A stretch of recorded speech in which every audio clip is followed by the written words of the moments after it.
What's going on, ladies and gentlemen, boys and girls? You are on the sidelines with the Sideline guys. And today, I have the pleasure. We have to be joined once again by a man that is very elusive. You know what I mean? Very hard to come across, but when you do, god damn it, you're in for something special. The man, the myth, the legend, the biggest op the biggest op. I'm gonna say that again. My guy, Sean Negrong. How's it going, brother? It's going well, man. I thought allergy season was over, and I was dead wrong. So if you are watching this and you see my eyes are bloodshot, no, I'm not high. I just been crying for like 6 days straight.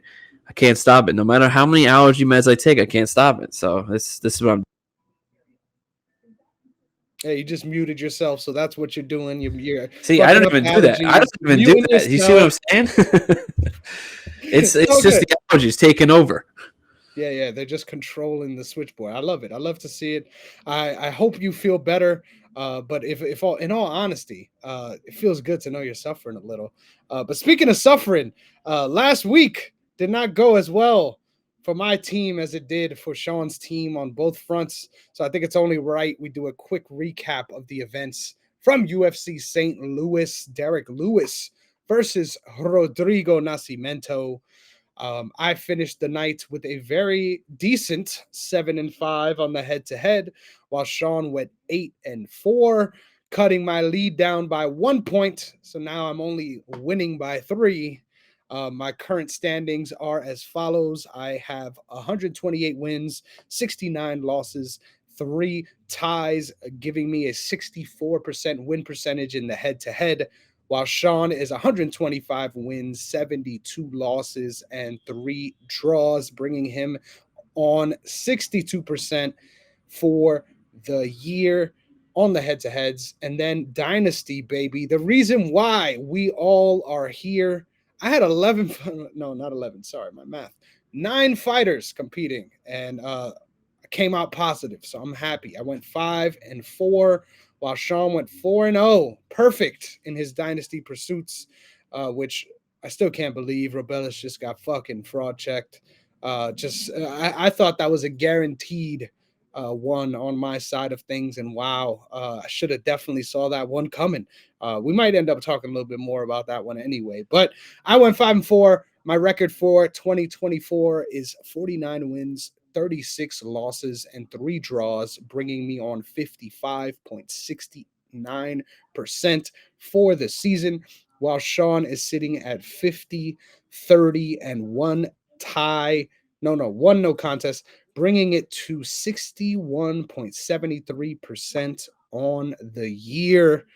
So just absolutely cooking me. And now, funny enough, this is great right here. This is all time. So last week, for the first time in a long time, Sean.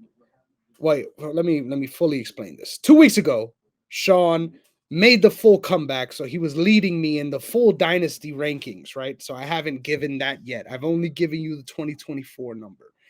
In the total number, he broke the lead down and won. And then the following week, which is last week, I was ahead. I made a comeback in the dynasty rankings. And now, funny enough, Sean is ahead again. But we have the same exact record. But this lucky motherfucker has 3 less ties on his record than I do. So that leads him to having a better dynasty win percentage. So as of right now, despite us having the same record, Sean is currently winning the win percentage battle, with the numbers being 59.26 for me and 60.38 for Sean. The pleasantries are out of the way. What were you going to say, brother? No, I just wanted to say thank you so much for adding win percentage. I know how much you cared about that from the start, and I love how that is now coming into my favor. I've been waiting for this moment. So this is only the start because we're only 1+ years into this thing, and man, we're getting to scary hours now. I mean, we're getting to scary hours now when we're coming to making dynasty picks, because it seems like we were talking off air about this, how the entire card seemed like it was yours, and I didn't even know who to pick anymore for the dynasty. And like, yeah, there were certain people. I'm glad I went 4-0, but it was like you basically took up the whole card. You had like two fights where you had two of them fighting each other. It just wasn't a good look. But that's, we're getting to that point now where it almost seems like fight nights and numbered pay-per-view cards are going to have full-on dynasty guys for the entire card. So it's going to get scary soon. Yeah, I think it's already there, man. I mean, the fact that we had to lower down our picks because we just had too many motherfuckers, I think definitely speaks to where we're at in our dynasty journey. I can't wait to see where we continue to go because it's always fun whenever we're considering all these dynasty facts. But before we move on to speaking about Derek Lewis versus Rodrigo Nascimento and all the beautiful things of that card, Sean, why don't you let the people know where they can find you? Nice little ad there. You can find me on Twitter, X, whatever, at Shonegron26 or bsreports.org. That's my website where Chris will eventually make a debut. I feel like I say this every episode.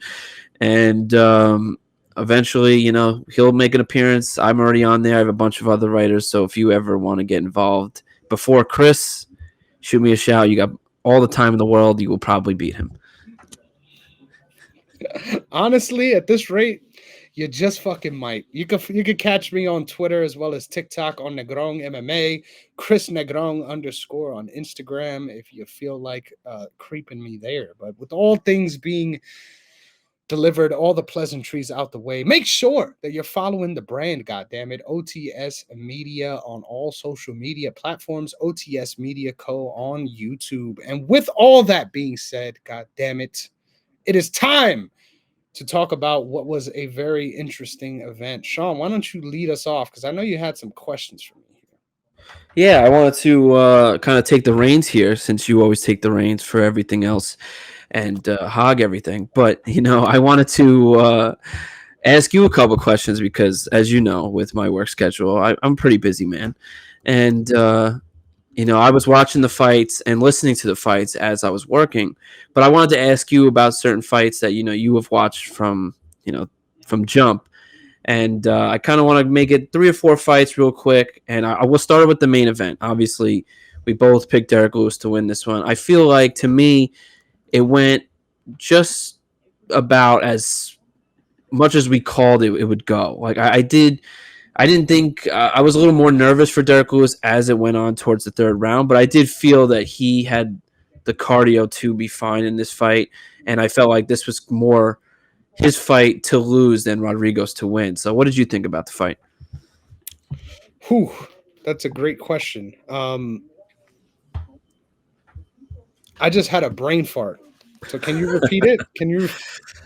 No, no problem, no problem. I was saying with Derek Lewis in the main event, that's what happens, guys. When we both work completely opposite schedules, and then we are forced to get back on a podcast and then try to one. He's coming from work. I'm coming from a different location. I'm coming from state to state. This is what happens, guys. But we still are here for y'all. But anyway, back to this main event. Derek Lewis, Rodrigo. I felt like what we predicted in our preview is exactly how it ended up going. Not exactly, but I felt like what we predicted with Lewis eventually being the knockout artist that he was, that he would eventually get Rodrigo to an eventual TKO finish. And I felt like that's exactly what ended up happening. But I wanted to ask you, were you surprised about anything at all going into this fight or watching it? And how'd you feel about Derek Lewis' performance? Great question, man. I really thought that it got dicey, right? There was times where it actually was a little closer than I thought it should be. Got Derek Lewis shooting for takedowns, bro. Immediately, I was screaming in my house. No, wait, what are you doing, bro? What? No, you're tiring yourself out. God damn it. Um, some really rough positions there. Honestly, was a little bit more difficult than I thought it would be for Derek Lewis. I thought with his newfound physique, which after watching this fight is not his newfound normal, right? We've gotten back to thick Lewis, right? I don't mind, right? You show up how you show up, god damn it. But the allure of that camp where the dude was actually shredded has disappeared. I don't know what's the status on that? So I was getting nervous for the gas tank, but thankfully he was able to keep it up and then eventually land the knockout blow. I just thought the danger was always the problem here in this matchup. I thought Rodrigo, while a very steady Eddie type heavyweight that can really put on a complete performance against a lot of different heavyweights, I didn't really see the danger in the matchup for him to potentially knock out Derek Lewis or even get him to submit him. So I just figured it was sort of a matter of time until Derek Lewis landed the shot. That's how it turned out to be. And I'm not gonna lie, the knockout shot wasn't as pretty as you like it to be, right? It kind of to me felt like, oh, like that knocked you out. You know, no disrespect. I felt like he got hit with harder punches throughout the duration of the fight. So I found that knockout to be a little strange. But with all things being said, great performance by Derek Lewis in the main event, and then of course he owned the mic after, just going absolutely bonkers, doing whatever the fuck came to mind. The definition of intrusive thoughts there by Derek Lewis. I know for a fact that you wish you were in like the first or second row during the mooning, but Oh regardless, man, yeah. I would have turned full Super Saiyan at that point. Yeah, when confronted with the moon, I would have turned into the giant oh for monkey. sure, Continue. yeah, there you go. I wanted to ask you about a couple more fights here. The Carlos Ulberg fight against Alonzo Menafield, man, that was surprising. Obviously, I did expect Ulberg to win, but I did not expect Alonzo to come in, full on guns blazing, going all out, and then just getting clipped with the counter and ending so quickly. Were you more excited by the finish or more disappointed on what that fight could have potentially been? Honestly, my first thought was, man, good play to you. Like to me, it felt like that was a great situation for Carlos Ulberg and a great finish. Like I feel like a lot of other light heavyweights would end up in that same situation and still not be able to get a knockout. So touche, kudos to you for being able to complete that. But at the same time, I was really looking forward to that fight. I thought that there was a lot of unique challenges that Menafield brought to Ulberg that we didn't really get to see because of how the fight played out, which you can't be too mad at, right? So I think for me, obviously Alonzo, everyone's gonna just talk shit about how, oh, you shouldn't have done this, you shouldn't have done that. That's fine. Um, I just think, man, if you're gonna be advancing like that, you gotta fucking throw something, right? You can't be inside that far and just fucking head down. We're doing this. Like you gotta throw, even if you don't mean it, right? Even if you're not even intending to land, you gotta throw something, right? So that the momentum of you backing up is forcing them. Well, excuse me, the momentum of your advancing is forcing them to back up with reason instead of just being able to completely walk you onto a shot. What I found so strange about the knockout, honestly, is that we didn't really get a clean moment where he got countered necessarily. Like it was just kind of like he clipped them, and then from there, that was enough of an opportunity for him to just swarm him. I thought it honestly it was a little bit of a weird stoppage. Like when I first watched it, I was like, why? Like what clipped him? Like I didn't see it. But watching it back, obviously it was a little short shot as he was advancing, which is the hardest for people that never been hit before. That's the hardest shot to take properly, right? Because you're quite literally giving it double the force by lunging onto it. So really opportunistic finish from Olberg makes him, in my opinion, look a lot better than he is. But the hype train rolls on, baby, and you got to give respect where it's due, man. Finishers finish fights, and he swarmed on him when he got the chance for sure. Another fight that I don't think was a questionable stoppage was the Esteban Terrence McKinney fight. That one was as clean as it was to get a finish. That was beautiful head kick, pretty nasty. I wanted to ask you because I think you picked T Rex to win this one, and while I had Esteban. So what did you see in the beginning? Obviously, before everything went to shit with T Rex.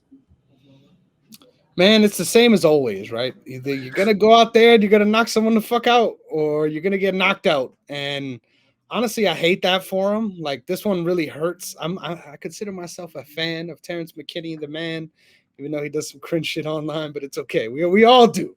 Um, I couldn't believe it. Like I remember as soon as it happened, I think I texted you immediately, like wow or some shit, because even even when you know someone's liable to get knocked out, you never expect someone to get head kicked like that. What I thought was interesting is earlier in the fight there was a knee that Ribovics threw at that same angle, and it almost landed and knocked him out too. And I remember seeing it and immediately being like, "Holy shit! Like we got away with one." Like that. That's how it felt. Clearly, Ribovics saw that, and maybe that angle knee was exactly what something he was working on. Maybe because to be able to, I promise you, look at that initial knee and then look at the knockout. It's the exact same movement of the hips. To me, I don't think it's accidental that it looks like that. I'm pretty sure he trains to make those strikes look like that. I remember when I saw him throw that knee, I thought it was weird because you don't really see fighters opening their hips to throw knees. Like usually it is just straight up and down instead of the rotation. So seeing that initial moment of danger and being like, whew, oh, thank God. And then you see the knockout. It's like, oh man, like this guy's something special. So shout out to Ribovics. I'm sure he in some ways he even might have felt like, oh damn, that was fucking lucky, because honestly that's kind of how it felt. But all things considered, just a perfectly placed shot, man. That sound was disgusting. The face that Terrence McKinney lifeless body made, honestly, this is going to be terrible. And if anyone from Terrence McKinney's camp sees this, I might get shit on for this. But honestly, as soon as I saw him hit the cage, I had a flashback to him getting tased on the mushrooms, right? Like it was like a very similar situation, with his back against the cage. God damn it! So hated that for Terrence McKinney. Absolutely loved the finish, man. What a fucking knockout. And to happen within the first, what was it, 40 seconds? Shame that Ribovics did not get a performance of the night for that knockout. Yeah, so I was gonna mention the obviously the fight between Diego and Rebecca. That was a great fight, and also the fight with Trey Waters and Billy Ray Goff. Man, that was a fucking banger to start off this whole thing. I think it was like the second or third fight of the whole event. And man, that was crazy. That was a crazy fight. But I want to ask you, because I want to get to obviously a preview of next week. I want to ask you about one more fight and then one more quick thing. Obviously the Waldo versus Robelis fight. That was what you mentioned before, and I kind of want to bring it up to you now. That was a fraud check moment, some are saying, and I honestly, I don't know if I call it a fraud check moment. I look at it more as like that was like it was eye awakening for him, because the guy's only gotten like 20 seconds of real action, and he had like 20 seconds in the last three fights combined. He had that crazy knockout to start what his last fight on the UFC. So this was Waldo. You knew wasn't going to get that. You weren't getting the 10-second knockout against Waldo here. So what did you think of that fight, and what do you think of Robelis moving forward? Well, motherfuckers on my dynasty team and I traded for him. So this one fucking hurts, man. Um, I think Robelis moving forward is still a prospect at heavyweight. I think you could still exist with minimal technique the way Robelis does and find your way into knocking people out in this division. What was most troubling to me, honestly, wasn't even necessarily the takedown defense. I thought his defense, all things considered, was pretty good. There was moments where initially he was able to prevent his hips from being gathered. There were moments where he was able to prevent the initial shot from working. It's just the reaction and the effort once he got down that was really discouraging to me, man. Coupled with the striking on the feet. So let me get into details here. Obviously, shout out to Waldo Cortez Acosta for being someone that has improved his game to a level where in a matchup where he needs it, he's able to call on his wrestling and really do work with it. Like that's a very commendable position to be in as an MMA fighter, because we have never really seen Robelis Waldo make the offensive takedowns a part of his game or a part of his game plan in a fight previous. So to be able to call upon those skills when you need them the most in a matchup like this, I thought was a very sharp play on his part. And he looked pretty good, right? All things considered in that phase. Now, the effort, in my opinion, from Robelis was what was so frustrating for me as an observer, because once he got taken down, there was nothing there, and you could argue the same for Waldo too. There was little advancement until the end of the second round when he was like, "Okay, I could just beat the shit out of you." Like, thank you. Um, I was most frustrated by the full lack of understanding of how to fight in that position. Like once he got into half guard, it was like he had no idea what the goal was as far as shifting hips or trying to find a different angle, trying to Derek Lewis his way up. There was nothing. Like there was no effort to get up once he got down. And I would imagine that has to do with getting choked out a lot in training. Like that's the only thing that can make sense to me is that he feels the immediate danger. So he's like, you know what? Alex Pereira style in his first couple fights, we just hang out, bro. We could just stay here until they bring us back up, and then I guess we'll figure it out. But at this level, that just doesn't work, man. You can't get away with that, especially when your shot defense is that spotty. Once they get you down, you got to be able to get up. And I think even when he was on the feet after he got taken down initially, just so tentative, right? Like so not willing to engage, not willing to really throw in combination, which if that's what you have, right? If that is your skill set, motherfucker, you better be able to do that for 15 minutes. Like you better be able to go out there and strike for 15 minutes because if not, then you really have no chance to win. Like if you're fighting someone that has a full deck of cards and you can't even use your ace, what are we doing here, bro? You're going to lose to their B game because your A game isn't willing to be put out there. And honestly, I thought Waldo could have won this fight on the feet. Like in all honesty, he took the path of least resistance, and I think that's where I'm most impressed. I think we're gonna see Robelis come back and knock a couple fools out. I won't be surprised by that. I just think there's nothing better, in my opinion, than watching an MMA fighter, regardless of if it went to decision, it should have been a stoppage. If you're an MMA fighter and you go out there and you fucking fight MMA, it is a commendable thing. Okay. There's not a lot of MMA fighters that go out there and compete in mixed martial arts. And God damn it, Waldo said, I know where I'm going to win this fight no matter what. And even if I don't get to knock you out because of it, I'm going to take you there. So respect. I thought this was a great performance by Waldo. Robelis will be back. All right, that's what I was hoping to hear because a lot of people already on it's so funny. MMA fans are hilarious on social media. It's like they could be so hyped for one fighter, and then the second it doesn't go their way, it's automatically like you're dead to me. And it's like immediately everyone's already on that. Like I'm already off the Robelis train. That's it. Oh, he was so crazy before he came in. Oh, that first knockout, and then he loses, and he sucked. He was trash anyway. Never believed in him. So it's honestly really really funny at what the MMA community is all about. But I want to do one final thing here, one final conversation topic point, and that is the Joaquin Buckley. I'm not even going to try to say this dude's name because please, I need you to. Nursultan? Yeah, that's fucking amazing. All right, I'm going to stop there because you already know what I'm talking about. No. I'm not going to allow this. Please educate the people. How do you say that last name? Ruzabov. Is it Ruzabov? No, you close. Boev? Yeah, there we go. Ruzaboev. And you know what helps too? This is what I found. If you say it with the the Kazakh accent, right? It flows off the tongue a little faster. So if you hit him with a Nursultan Ruziboyev, right? If you I'm not gonna try that.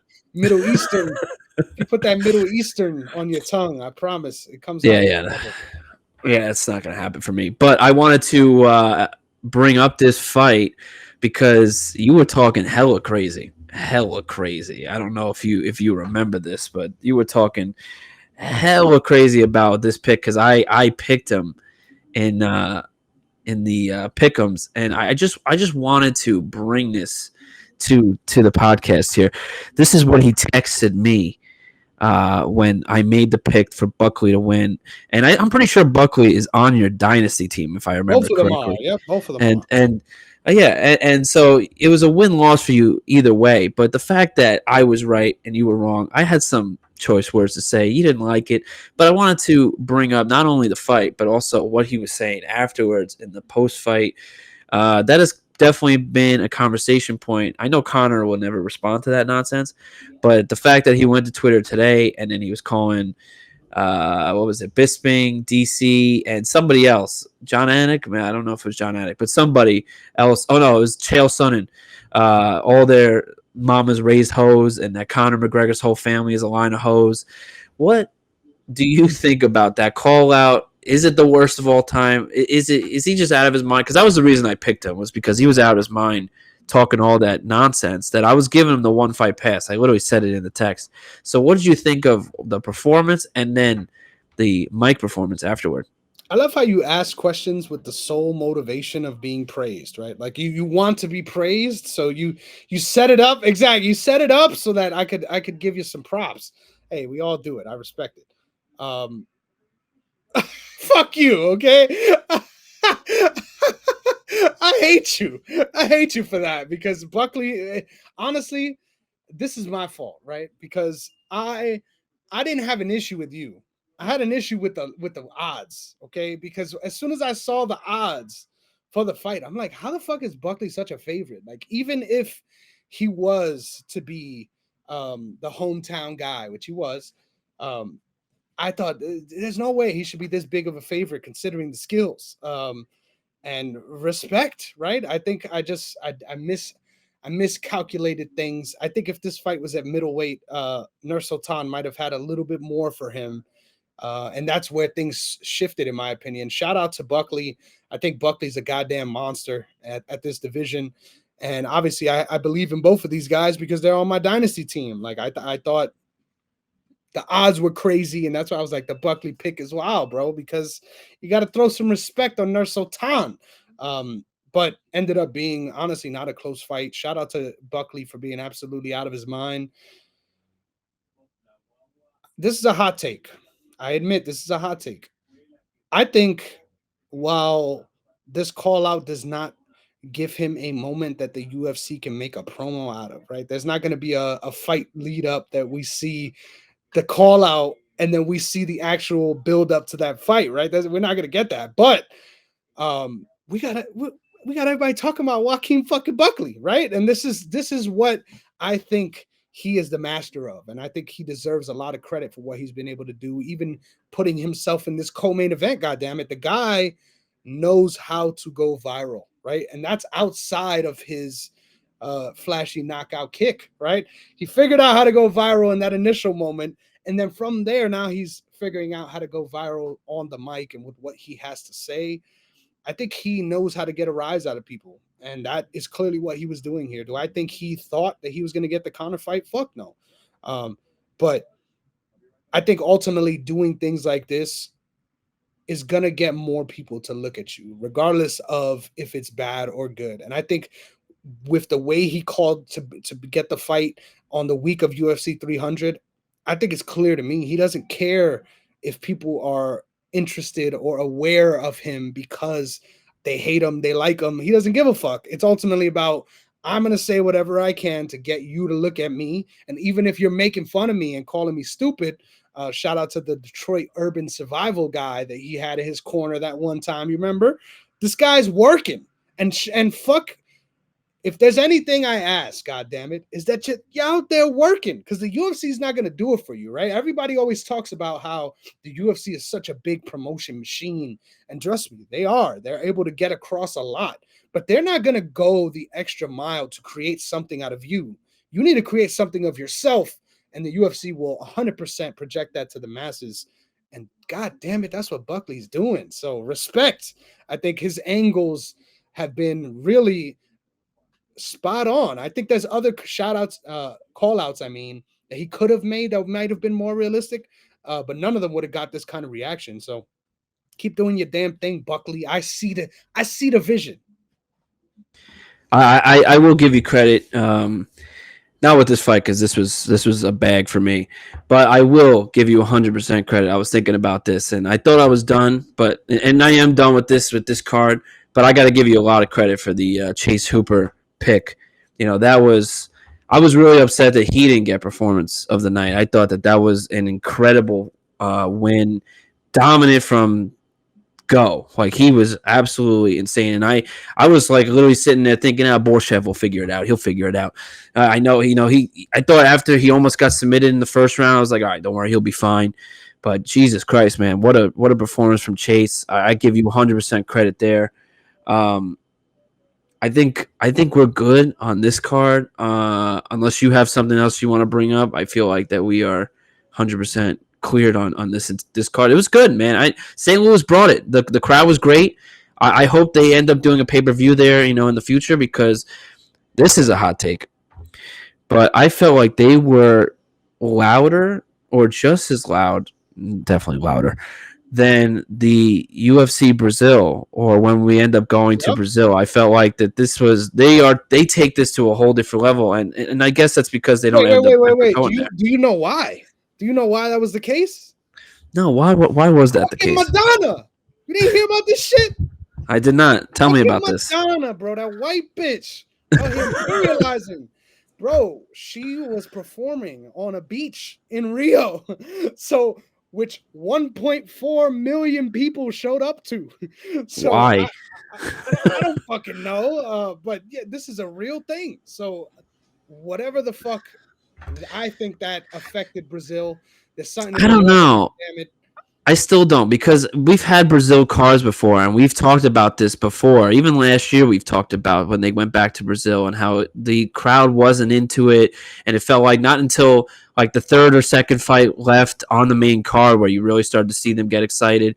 Dude, when Glover Teixeira retired, there was nobody there. Everyone was gone, and it was almost like that whole card. Like, yes, a lot of Brazilians lost that card, so it was not a good night. But overall, like it was quiet. That was not like one of those holy crap, man. This crowd's electric moment. You don't get that like you do in the UK. St. Louis was crazy. I felt like Brazil has been kind of a letdown, to be honest with you. And I don't take anything away from the Brazilian, going to Brazil or the Brazilian fighters and their fans. I just felt like every time we go back to Rio or anywhere in Brazil, it has not panned out to be like as crazy as we hype it up to be. Damn, this is interesting. I need to revisit this because I personally didn't feel that way. I still thought the Brazil crowd was definitely there, right? But I just thought St. Louis brought it in a way that was a little bit different and were actually a very educated crowd. I think that might be the problem. Like it's not just about getting people in the seats; it's getting people that also understand what the fuck is going on, so that when things deserve to be praised, they're praised. Like I don't know if it was just because it was Buckley, but they were out here fucking cheering takedowns, man. That shit gets me pumped up because I'm usually the one in my house, like, oh, and then everyone's just fucking. Why are you cheering on the things we hate?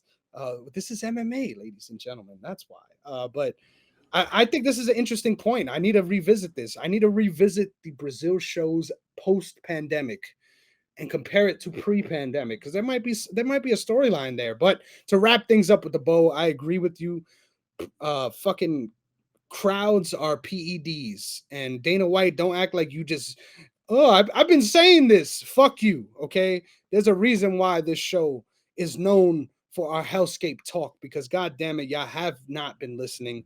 I've been tone deaf as fuck, and it's just so fitting that the week after you're like, oh, I'm gonna make sure we push to get out of the Apex. You got an Apex card the very next fucking Saturday, bro. There's not much cosmic karma that does you more than that. So shout out to the St. Louis crowd for bringing it. I agree 1,000%. And there's some shade this guy's throwing on Brazil. I would not do that if I was you, but respect. That's why I don't want to throw shade towards Brazil in that way, because it's not a good look for me. But I'm just saying comparative, and I like that way you said it with the pre and post COVID.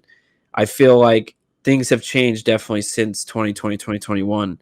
And, maybe it's just me. I feel like there are others who agree with me on this take, but I do feel that it just hasn't lived up to the hype that we've gotten when we finally started going back to out of the country and especially Brazil, because we've gone to Brazil at least 3 or 4 times now, and I just feel like it hasn't lived up to that like holy shit hype. Because there was a time not a couple years back where we had 3 Brazilian champions again, and it was we were starting to build off like a crazy Brazil possible card, and it just didn't happen. And granted, UFC 301 did not have the big names like we wanted, because 300 was crazy, but I still expected and hoped for more. Yeah, great shouts. I agree. 301 was a weird experiment because of that. I think wasn't the card that everyone would want. So interested to see how the next Brazil show looks. But with all the pleasantries out the way, god damn it, we are back in hell, ladies and gentlemen, with our first fight of the night on UFC Hellscape 13,012. We've got Vanessa Demopoulos at plus 275 going up against Emily Ducote minus 340. Now, I just want to give a shout out to my guy who's no longer in the content creation business, but my guy, Eric Betts Fights. One of his projects in the betting world was the She's a Dog project, which he would quite literally blindly bet on women's MMA fights for the underdog. And over time, it has been revealed that that was a profitable excursion to just throw it on the underdog. I think, regardless of how convicted I am in my Emily Ducote pick, if Vanessa Demopoulos goes out there and submits her, I will not be surprised. Like quite literally, I will not be surprised, motherfucker. But I think I'm a big fan of Emily Ducote and what she's able to accomplish on the feet. I think she has been a little bit of a negative fighter in her UFC run so far. What I mean by that is someone who is trying to dissuade you from uh, putting on your offense versus someone who is trying to put their offense on you. For a lot of people, they don't find that to be very impressive or very exciting to watch. But I think this is a perfect matchup for her to open up on the feet and show why she's feared in that way. So I think look out for that and the exchanges on the feet for Ducote. And then, of course, for Vanessa, it's really about finding herself in a range that helps her. I think at range against someone that is larger than her, she's just in trouble, man. Like no matter who it is, they're landing shots at the end of their reach, which is exactly where you don't want to get hit. That sweet spot. I think Vanessa Demopoulos has one hell of a fucking chin, so I'm not expecting a knockout here. But I think this fight is tricky, especially with the odds, because I feel like ultimately Ducote really has to focus on being perfect in this fight in order to come out the victor. And I think Vanessa Demopoulos could be losing 14 minutes of this fight, land something specific, and then end up with a finish. So this is a tough matchup to pick in that way, but I already tipped my hand. I'm going with Miss Ducote. How you feeling, Sean? Yeah, I'm going to Cote by unanimous decision as well. I feel like the thing about Vanessa that gets me is like she's like a collision course waiting to happen, where she's throwing really heavy and then just eventually going for the takedowns. And while I think her submission game and grappling game, I should say, is better than Dakota's, I think Emily is just much better in the stand up, landing combinations, being able to piece apart. And honestly, this is one of those where I was a little surprised, because usually when you start off a card, you kind of get fights that are pretty evenly matched. But I really do think that Emily has the upper hand here. I think with her combinations and being able to keep this standing, she doesn't throw heavy. Her cardio has always looked great for her. I think this is one of those where this is like you kind of said, where feels like a very one-sided fight, where you could get 14 out of 15 minutes of just one-sided. But I think this is one where I don't see a knockout like you said, but I think this is Emily's fight all day. Great calls, brother. You love to see it. I think this one is going to kick out the card right. I think even though we're at the apex, I think this one's going to be fun, though. Next up, we move on to Alatang Haley, plus 130, going up against Clechin Rodriguez, the Dominican Rodriguez. There's no Z there. I mean, why did I say Dominican? What the fuck? Brazilian. The Brazilian Rodriguez. There's no Z's. We got only D's and G's. Sean, it is your turn to lead the dance in the bantamweight division. For me, I like how Rodriguez. I like Rodriguez here. He's just so much more clean in this one, the way he lands kicks, the way he uses his kicks to keep the distance. And the one thing that really bothers me with this pick, I felt like it was more of what I don't see from what I do see. And for this one, I feel like with I can never say his name. Alatang He, is that right? Am I saying that right? No, not at all. You want me All to right. try?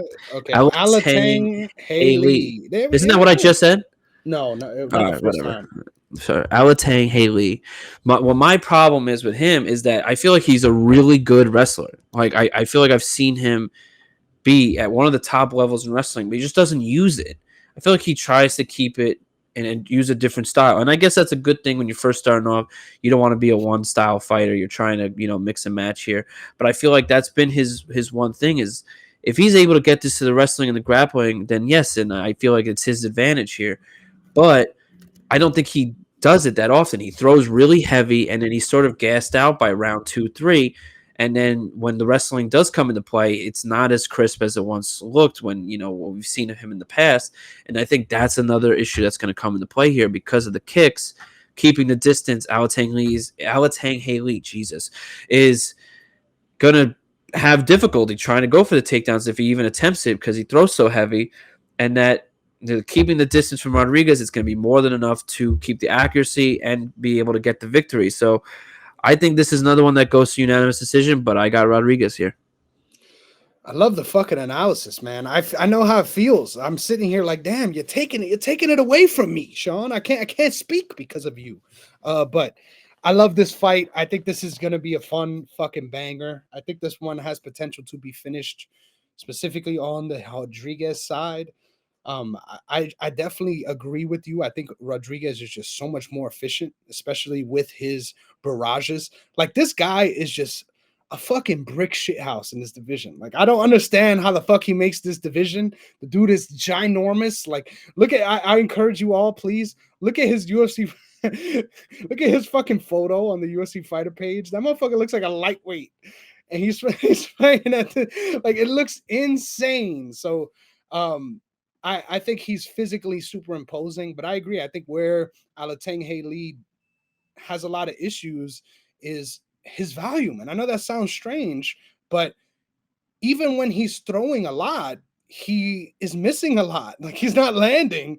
And like you said, it leads opponents to being more um, diligent on either being all the way in or all the way out. And if you're all the way out against someone that's smaller than you, it's going to be a lot harder to land those shots. So, and a lot easier for the bigger guy to keep you on the edge and land his own. So I think this fight really, you already stole a lot of my capping points. So great job on your end for that. I just think Kletzen is just a fucking animal in this division, and that's ultimately what changed my pick here. Because initially, once again, I got some Alateng Haley love. I think this guy is also very underrated in this division, and seeing him in person just go to absolute war is what changed my mind on him, right? But ultimately, I think we're both rolling with the Brazilians here. Next up, we've got Piera Rodriguez. You see, we got the Z in there because they're not Brazilian. Going up against Ariane Carnelosi plus 186. How did I do there, Sean? Did I do all right? You did better than I thought. Look at that. Thank you. That means a lot. There you go. As far as how I think this fight goes and where I'm leaning, I've made it very clear on this show that there's a special place in my heart for the muscle demon that is Ariane Carnelosi. This woman, listen, if all things are said and done, and this woman never pops for steroids, the UFC drug enforcement is bullshit, all right? Because there's no fucking way that there's human beings that are of the I was gonna say woman descent. That makes no fucking sense. But that our women can gain this much fucking muscle and keep it on despite having so little relative weight on their body. This woman is fucking jacked, and I love her for it, man. But this is a weird matchup. I'm gonna be very honest. This is a weird matchup, and I'm leaning with Rodriguez here. I think there's a lot of cases where Ariana goes out there and just does some Jessica Andrade shit, where you're like, ah, yeah, clearly she's just way more powerful, and it makes sense she's gonna knock her the fuck out. But as far as technique and actual skills, I think Piera Rodriguez obviously much more clean on the feet. I think it's interesting that she prefers to end up in exchanges on the ground in this matchup because endurance wise, that could really sway things in her favor. So I think that's where things get interesting, right? I think ultimately what kind of freaks me out about this matchup is once again the power dynamic and the willingness to exchange. I think if Piera's willing to stick to a game plan, right, and try to be neutralizing in this fight against Carnelossi, then most likely she's going to have an easy win on her hands. But I feel like the more dirty, the more grimy this fight gets, Carnelossi is just vibing and going to war. So time will tell how this one goes, but I'm going with Rodriguez. Damn, I was actually hoping that you were going to stick to with Carnelossi here, but I'm going with Rodriguez as well. But the reason I go with Rodriguez, and you talked about this already, but this is the hard part is when we agree, because when we agree on the same fighter, we're going to say similar things. And I know the viewers out there. There's got to be one out there that's like, he just said that. So I'm going to try my best to not say what you just said. But I feel personally that while Carnelossi has the more power in this fight, I feel like she plays this kind of like bully type mentality of just kind of walking you down, like what you just said earlier, in a way. But I do feel with Rodriguez, she's a much cleaner fighter. She's much cleaner, and I feel like she, as much as she's the queen of repetition, where she goes out there throwing the same 1-2 combo or even 1-2 kick combo, you know what it is every time. But she's so good at just when she does it for the seventh or eighth time, she does that little faint fake jab, and then all of a sudden she's going for the takedown.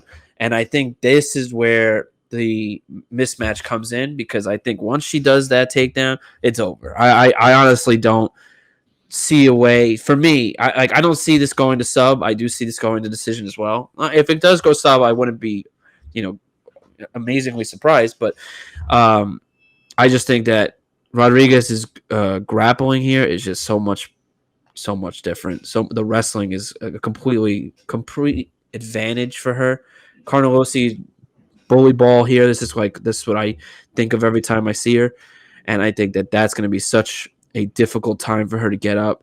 And I think Rodriguez has such great cardio because of the fact that she's so good with the wrestling and what I've seen from her in the past. And I think that's going to be an issue once it gets to round 2, round 3, where Carnelossi just has such a difficult time, being as built as she is, to find her way back up to the feet and having, being able to lift her arms back up, because it's going to be a problem for her. So I do think Rodriguez does win this fight.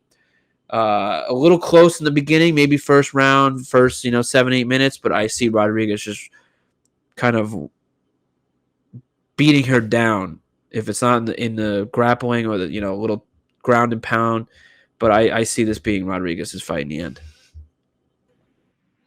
I love it. Listen, Sean, there's planes, there's trains, there's taxis, and then there's A buses. We've got my guy, A Boos, Magomedov, minus I hate this guy. 276, going up against Warley Alves, plus 240. It is your turn to lead the dance, so I hope that nose is clear, goddammit. Who you got? No, it's not. It's not. This is I hate this guy, man. I hate him so much. I hate it when they put him up against Sean Strickland then. I hate him now. This is the one guy I've been saying that this seemed like the fraud check moment is this dude's UFC career. But honestly, I look at this fight as the UFC made this fight to get this dude back in the win column. And this dude has about 6 to 7 minutes of gas tank before it all goes downhill. And while Alves is really strong and he's able to take this to the ground, and I think that's the path to least resistance for him, I do think this is a fight where Magomedov is much longer, arms are much longer, and will prevent the sort of takedowns, preventing the punching power and the explosive attacks from Alves to land. And I do see a way where Magomedov kind of, I don't want to say it's going to be like this clean counter, but I do see a way where he's kind of on the back foot, waiting to see what Alves is throwing and what his footwork looks like. And then I see Abus coming in with a nice little right hook or left hook, whatever case may be, or wherever they're going. But I do see Abus winning this, unfortunately, because I can't stand this dude. I see him winning this one by knockout. This dude. This is what I say all the time. The UFC loves to make these fighters like come out of the woodwork, and then they can be like, yeah, we knew he was good. Like the fact that he was fighting a main event, unranked, fighting Sean Strickland, who the very next fight fought and beat Adesanya because they just hyped the shit out of this dude. And then he lost, and then he lost again. Now they're like, all right, we got to get this dude back in the win column so we could get him hyped up again. They don't believe in Warley Alves. He was a nice name. He's been in some decent fights, but this is about Abus's story here. Let's get him back on the win column here. So this is what the UFC is planning for. I see this being on the highlight reel every single time I fucking see him after this fight.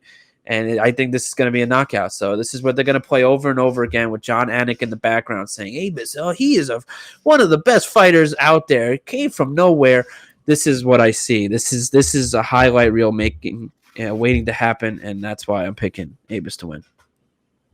Damn. So I love that you went this way because honestly, Warley Alves at middleweight is a very interesting situation. I think the only reason why I would consider Warley Alves in this fight, skill for skill, is because once we hit that 3-minute and 47-second mark, Abus is going to be fighting for his life after round one. So I don't know, man. I think what really troubles me about Abus, however you'd like to say it, is he's so dynamic with his striking, what he's able to do, but he's so inefficient. Like it's like, oh shit, I'm in range to land. We throw in a crescent kick. Like it's just next level. I'm playing UFC 3 here, while clearly you have shown up to do the martial arts. I think Warley Alves has a real good chance of just dragging him down and killing him here. To be honest, I really do. But unfortunately, Warley Alves has also been very susceptible to damage later on in his career and has been getting absolutely fucked up in a lot of these fights, which is ultimately what's swaying me from picking him. This is a real fraud check moment, right? We talked about Waldo and Robelis being a fraud check moment, and don't get me wrong, you're fucking as a UFC fighter, if you're out there getting fucking taken down like that, at this point you're a fraud, right? But that's not the end of his line, right? That's not the end of his lineage. In my opinion, if Abus loses here, if he got cut, it would be deserved. Like I genuinely feel that way because couldn't agree more. How like you can be so good at certain things, but if you can't put it together against what is clearly a step down in competition for you to get yourself right, then I don't know what to expect here. So very weird fight, man. Not often you see someone in such a shitty situation favored so well, but the person he's fighting is also in a shitty situation too. So probably an even more one. So I'm giving it to Abus. I'm picking Abus, but I'm not happy about it, right? I don't feel convicted. This is not going in any parlays, I'll tell you that. But we move on. We persist nonetheless. Next up, we got Tamirez Vidal going up against Melissa Gatto. Sean just asleep at the wheel again. Hopefully some Zyrtec wake this guy up, goddammit. I just want to say, you're asleep at the wheel, motherfucker. You're supposed to throw up the caption. But dude, you've been doing it the whole time. This guy just loves throwing shade. For everyone that doesn't know, it's usually me that does it. But then if I forget it or just don't do it on his timeline just one time, this dude makes me remember it for around a good 10, 11 days. So this dude's been doing it the entire time, and now he's talking shit because I just let it go. I'm like, all right, it's his. These last 4 fights, he's been doing it. But here he is again, talking shit. Now that he's done it the 5th time, I really don't get it, guys. I think I'm the one being bullied. I think that's what it is. Yeah, I think by the end of this partnership, we're gonna have to figure out alimony here because it's very clear that we're growing to hate each other more every single show. And I think it's doing good things for the show. So I think it's only right we continue. But with all this being said, I just want to say as soon as I saw this matchup, you know what I was happy about? Do you know? Can I give you a guess? Yeah, no, don't make me guess. Okay. What is it? I was excited that we were allowed to drop fighters because I dropped Tamira's Vidal. I You had her did. for one loss You did. and I got out of the way of this one. So Sean, it's your turn. How you feeling? Is it my turn? Yeah. That's crazy because I know it's not, but that's all right. I will take it from here. Um, all right, so this is a weird fight for me because while there's no shot I'm taking Vidal here, right? We've went through this all of last year.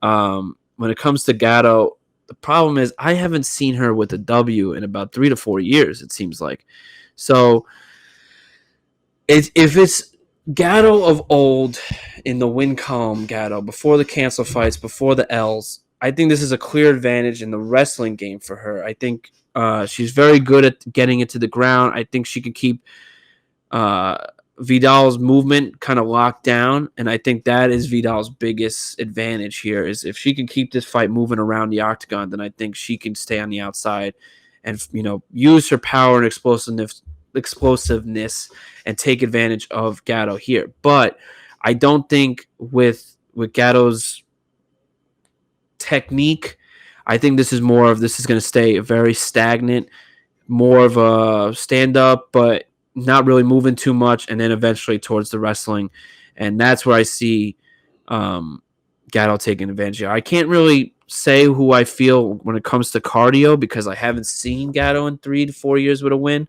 but I think either way, Vidal is someone who I saw you believe in and then quickly give up in, and that tells me right off the bat, because you fucking hold on to everybody, that means something to me. That you love these fighters way too much. You've been scouting them since like 6. It's kind of weird, but if the fact that you gave up on Vidal tells me everything I need to know, and that's why I'm going with Gatto here.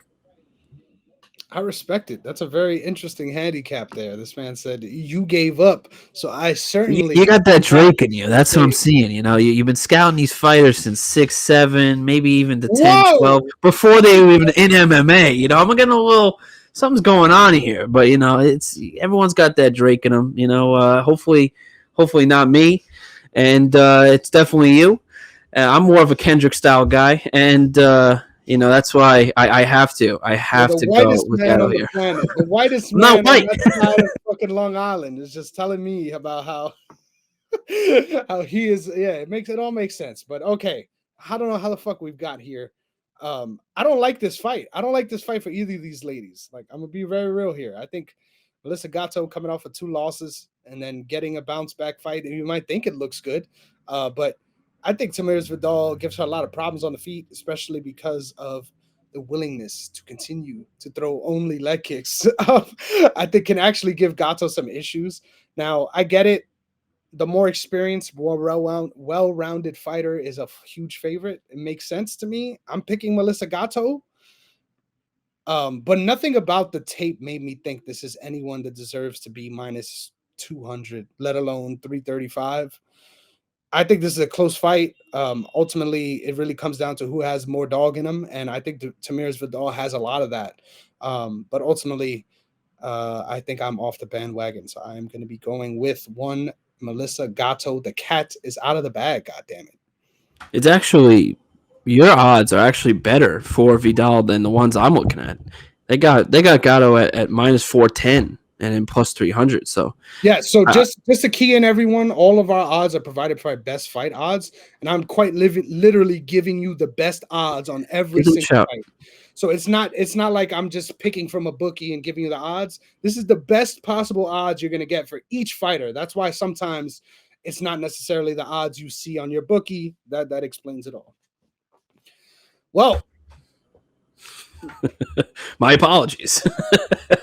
next up, we got Omar Sy. Umar Sy. I'm probably saying this all incorrectly. Going against Tuco Salamanca, Mr. Tococo's late notice replacement. I'm gonna be very real with you, Sean. I don't have anything to contribute to this conversation. So, do you want to just make our pick and we could just move on? Is Yeah, that that'd be something? great. That'd be great. All right, we're flipping the coin. I'm going Umar.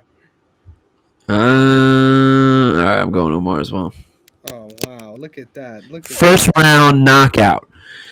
Oh, this guy's convicted. I wish I was as convicted as you are, but I definitely am not. Next up, we got Victor Martinez plus 300 going up against Sean's favorite dynasty Don, Tom Nolan. Sean, why don't you let the people know why we should Wow. appreciate? So this guy's going out of order for the second time tonight. All right. So for me to start here, this is actually a little bit tougher than I thought at first, but I'm going. I'm going with Tom Nolan here. I actually think this is one of those where I've been trying to convince myself of Victor Martinez of trying to see a way that he can win.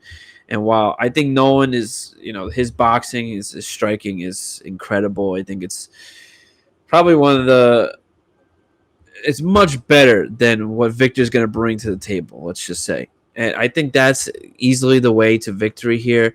I don't see where the cardio will be any sort of issue for either of these guys. I think that, Nolan's just got a pretty sneaky left hand, and I think that's going to be one that's just Victor's never going to be able to time right. He's never going to be able to handle.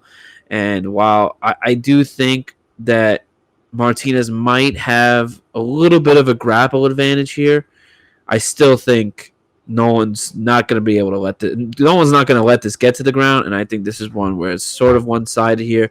I would not be surprised if this is another TKO first round finish. Interesting, because Tom was the one that got finished last time out. Uh, I'm not gonna lie, that made me more happier than you picking Tom Nolan with your first pick, and then him just getting knocked the fuck out in like a minute. It was amazing. But we are here now in what is clearly a bounce back fight from the UFC. I mean, just look at the ages, right? We got a 32-year-old going up against a young 24-year-old. Obviously, Tom Nolan still has a lot to learn in the UFC and especially defensively. But like you said, I don't think that's going to factor into this matchup too much. I'm a fan of Victor Martinez, though. I think he has heart for weeks, not just days. The guy's an animal out there, and even against Eric Gonzalez, my guy Goito, that was a loss on your record, but god damn it, in the hearts of the fans, that was a win. Because holy shit, what a fucking fight! And unfortunately, came up on the wrong side of the scorecards on that one. I think ultimately Victor Martinez has a lot of skills that can give Tom Nolan difficulties. But I agree with you. I think if Tom Nolan is worth the air that he breathes, he should be able to win this fight. And it's not because Victor Martinez is trash, but it's just because Tom Nolan's skill set and who he was hyped to be before getting knocked out against Nicholas Mota. Obviously, those are things that can always happen. So try not to lean on that too much. But I could understand why people would be weary of betting this fight or approaching it from that standpoint, just because such a wide number for two people who aren't really in a position that they should be this strangely odds. I think ultimately, even though Victor Martinez is coming off of a loss, it's not like he's coming off of a knockout loss. So I don't know. It's just it's very, very, very, very strange. Because yeah, actually, I don't know what I'm saying. I don't know why my brain just fucking blended it. I thought Jordan Levitt submitted him. No, he knocked him out on the ground. So I don't know what the fuck I'm talking about. Tom Nolan's gonna get a takedown, and he's gonna knock him out on the ground and pound TKO, and we get to move on. Next up, we've got Luana Pinheiro going up against Angela Hill. I remember the last time Pinheiro fought, I made a bold call, and Sean's like, I don't know about that one. I'm going with Pinheiro. And then somehow, exactly what I said about her heart showed itself in that fight. And going up against someone that absolutely has heart for days in Angela Hill, this is a scary fight, man, for both these ladies. And I'm such a fan of Angela Hill that this one particularly frightens me, because I think Luana Pinheiro, of the two, is the much more dangerous fighter. I think especially in round one, I think Luana Pinheiro might come close or outright finish Angela Hill. I think she's that level of striker, and she comes out shot out of a goddamn cannon. Um, but I'm gonna lean with the vet here in Angela Overkill Hill. I love her game, especially in the clinch, and I think if she's able to wear on her like she does most of her opponents, then she should be able to make herself look like a minus 250 favorite. So give me Angie Overkill Hill, baby. Yeah, this was actually one where I look at as a little bit closer. I think the one thing I have with Luana, and maybe, you know, maybe you agree, maybe you don't, but I feel like Luana is kind of like exposed to me where it comes to where I feel like I kind of know her game plan. Where the first round she's kind of tries to stay up on the feet, and then she's throwing power shots. She's trying to land a little heavy throwing, and then when that doesn't work out, it's kind of like, all right, that game plan didn't work. Let's just grapple and wrestle here, and let's just try to get the UD victory. And I feel like I've seen that a little too much. And I think Angela Hill is like you said, she's been doing this a long time. I think she's seen everything, and I think that's where her downfall will be. So I'm picking Angela Hill by unanimous decision. It's going to be close, but I do think that the fact that Pinero's only way of victory here really is in the grappling game, and I think Angela has done such a better job later in her career at finding ways to get herself back up, and I feel like that's going to be the underlying advantage for Angela here. Even if there is a takedown, she's gotten better with stuffing takedowns, but I feel like even when it does happen, because I don't know if she's going to be able to stuff them all, but Angela Hill has had such a clear advantage of finding her way back up. And then I think that's where Angela Hill's stand up will be a little bit better round 2 and 3. And I think it's a little bit of close fight, but I think Angela Hill will be just fine. Great shouts. Next up, we're moving on to my favorite division, the bantamweight division. Once again, we've got Adrian Yanez, another one of Sean's dynasty darlings. Unfortunately, I don't have any dynasty fighters on this card, so you are the only one. You have two, and that is all. Speaks to the strength of the card, if you ask me. But we've got Adrian Yanez minus 375 going up against Vinicius Salvador plus 300. Sean, it is your turn, if I am not mistaken. It is. It is my turn. Good job. You're 1 for 3. I'm going with Giannis here. I think Giannis is just such a cleaner boxer here, cleaner striker. I think this one he's just going to keep right to the outside for the most of this fight. I think he's got a significant advantage when it comes to the striking game.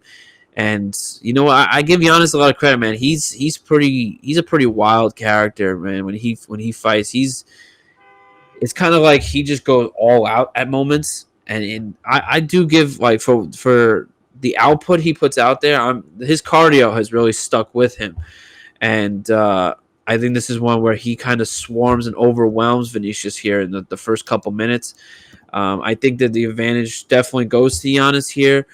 Giannis doesn't grapple, so I'm not too overly worried of Salvador's grappling game, but I think that would be probably Salvador's best advantage there. But Giannis is so good on the outside that I think that this fight doesn't even make it to the ground. And I think this fight could probably end within 7 or 8 minutes. I have Giannis taking this via TKO in the second round. Yeah, this is clearly a favorable step down for one Adrian Yanez, and it makes sense, right? Why they would want to put him in a position like this. I think he's someone that still very much has a bright future in this division. But once again, MMA fans have such a fickle memory that as soon as you go out there and you take it out, everyone is just writing you off. So I love the matchmaking here. I will say, Vinicius Salvador, despite being 0-2 in the UFC, a lot more competitive than people remember. I was surprised looking back at these two fights as well, how close and scrappy they were. So I expect the same here. I think this is going to be a very close fight. But once again, fighting someone that is not a natural bantamweight, fighting someone that is kind of shaky on the feet. This is all leaning in Yanez's favor. I think he should be able to go out there and get the job done. I love Yanez's game, man. His boxing is so crisp, and he's worked a lot on his leg kicks as well to really be a full, well-rounded threat on the feet. And I think what makes this fight interesting, though, is if Vinicius Salvador is able to take him down and work his game from there. There's a lot to learn about both of these guys as far as their ability to A, maintain the grappling for Vinicius, and then B, whether or not Adrian Yanez can match the intensity in those phases. In previous fights, he's gotten down, but once you're down, now it's a question of, once again, like Robelis, where's your effort at? Are you working towards getting up? Are you working towards just surviving? Like, these are all questions that need to be answered, in my opinion, in Yanez's game, because obviously he's so clearly like a bat out of hell working for the finish on the feet. But what are you trying to accomplish on the ground? We haven't really gotten that full picture yet. So I say all that to pick Adrian Yanez. I just spoke a lot. But let's fucking go. Good luck to the Dr. Pepper King himself. Next up, we're moving on. God damn it. We got Themba Gorimbo, the Rock's favorite son, minus 134. Going up against, you ready? Ramiz Brahimai, plus 120. Very easy to say there. A very easy name. That was good. That was good. Hey, look, it's not often this man praises me on this show. God damn it. So we'll take it when we can get it. This is one of my favorite fights on the card, man. I think both of these guys are sneaky good, like better than they are advertised. No, how dare you? How dare you? I think ultimately, though, I'm picking Brahimai in this fight. I think he is the much more technical fighter, especially on the feet. And I think he has such a good process where if things aren't working out, you could see him sort of unravel his game in real time, where it's like, okay, we're going to work 1-2s and we're going to see how you respond. And if you aren't really responding in the right way, then I'm going to start throwing check hooks at you. And if you're not really responding to that, then I'm going to keep angling off to this right. And eventually I'm going to end up dumping you with this single leg, baby. Like, it's a very distinct set of skills that he uses that I think is very fun to watch as an observer, man. When you could watch someone's body of work over multiple fights and really start to notice what they're trying to accomplish, it's a very fulfilling thing for me when I'm analyzing these fights, but it's also a very obvious roadmap for your opponent, right? If you're Themba Gorimbo, you're looking at the tape, you're saying, I got a pretty good idea of what this guy's going to do, and I just got to be better at him at it.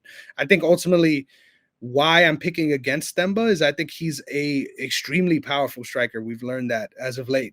But I think also what we really haven't seen is him deal with offensive grappling pressure. I think against someone like Brahima, that can be an interesting wrinkle where we get some questions answered, right? I'm not saying we know that he's bad there. I'm not saying he's susceptible to this.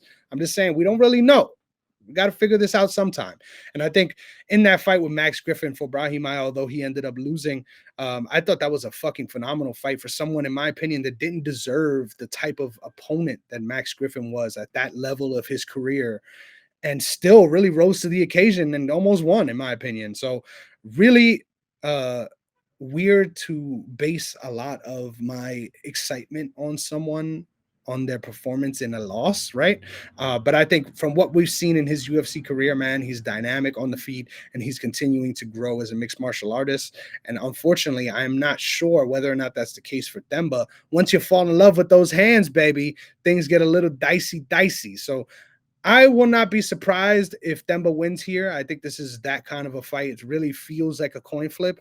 I like both of these guys. I got to reiterate that because I think skill-wise, although Themba is a little wild, clearly this man does his homework because he is very instinctual at following through on punches. Something that people forget is that not only do you need to time the shot correctly as far as what you want to throw and into what window, but you also need to be able to time correctly the type of defensive movements that your opponent is going to make, because it alters your follow through on these shots.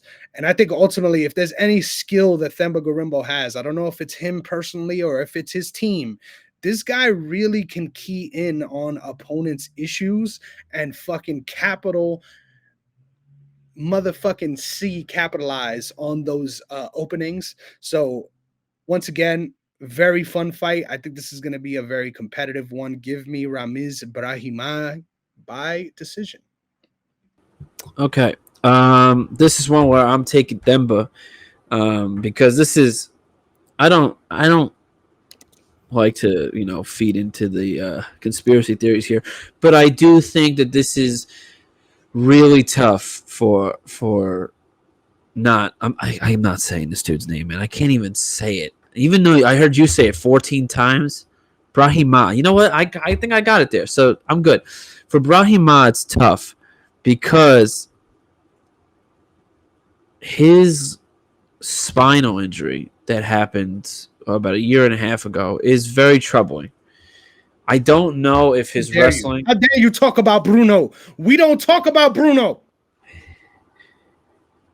I have to talk about it. So I have an issue with it because I don't know how he's going to look after all that time. Also, I think that Themba's got such a significant reach advantage here in the striking that it's going to be really hard for Brahima to even get close. I think that's why I was picking Themba originally, then realizing that the injury to Brahima was so significant. Spinal injuries are nothing to play with, and the fact that it's been 2 years since we've last seen him, it's tough to come back from that. And that's where I think cardio could play into effect for going into round 2, round 3, because when you're coming back from an injury and trying to get yourself back into fighting shape, cardio kind of takes a little bit of a back seat there because you're just so focused on getting back that it's hard to put yourself back into a cardio, you know, MMA cardio range. And I think that could be a significant problem for Brahima. Plus, like I said, with the reach disadvantage, it's really significant. Like it really isn't in Brahima's favor in any sort of capacity.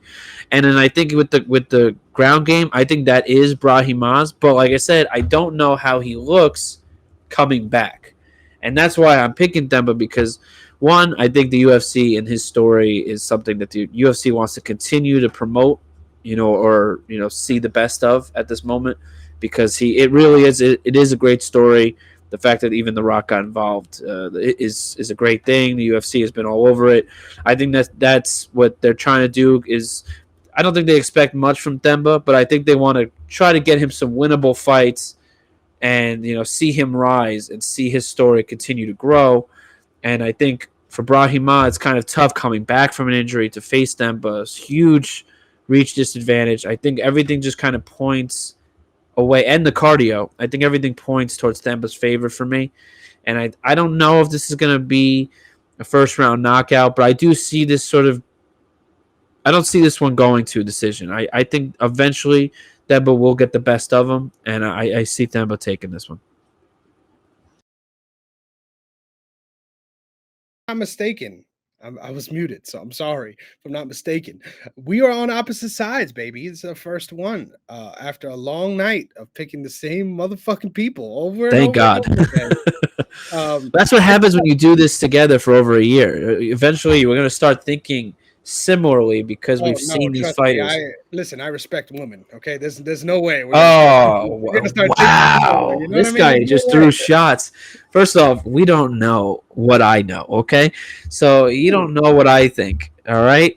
I love women, okay? We're we not going only to go know there with what MMA we fighters. only know what you show us, brother. Next up, That's right. we got That's right. Chaos Williams minus 125 going up against Carlston Harris plus 115. Dude, this is the fight right here. If there's any other fight, if Yes. we could sell every fight on this card besides the main event, this is the only one left, baby. This is literally the only one left. Sean, lead the dance, my brother, at this welterweight war. God damn it. Easily the hardest fight I had to choose, I think, for me on who I wanted to pick because they're both pretty opposite fighters. And I think whoever capitalizes on their game plan is going to win this. Chaos is just literally in his name. The stand up, the striking, so explosive.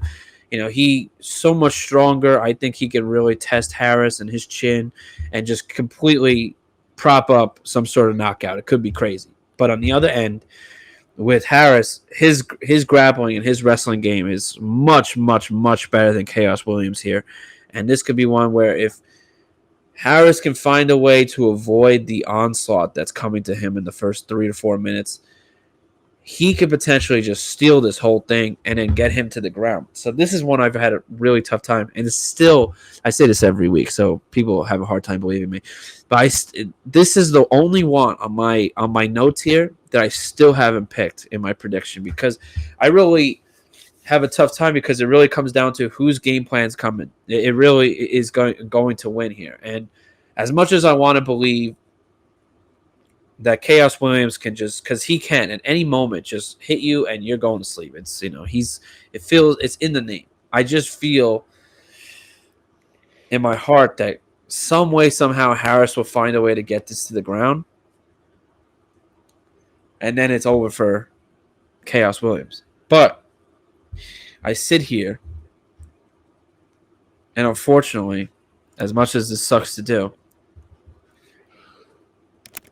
I have to think that Harris will drain Williams' cardio with the ground game to the point even if he doesn't submit him, Chaos will be a completely different fighter than he was in round 1 by round 3.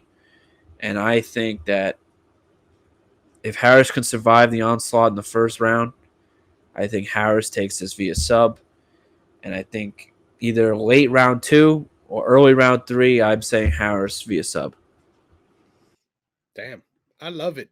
I love it. I love where you're thinking. I love where you're going. Honestly, both of these guys are really fun to watch. I think I've really particularly enjoyed Carlston Harris's development.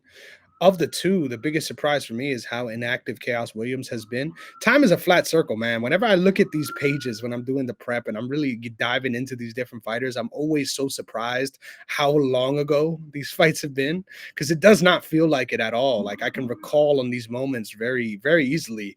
And I'm like, bro, this was fucking 3 years ago. Like, and he's fought 3 times since. Like I remember when I initially was looking up Carlston Harris, I'm like, man, he really impressed me in that Rockmano fight. This dude fought 2 times after that.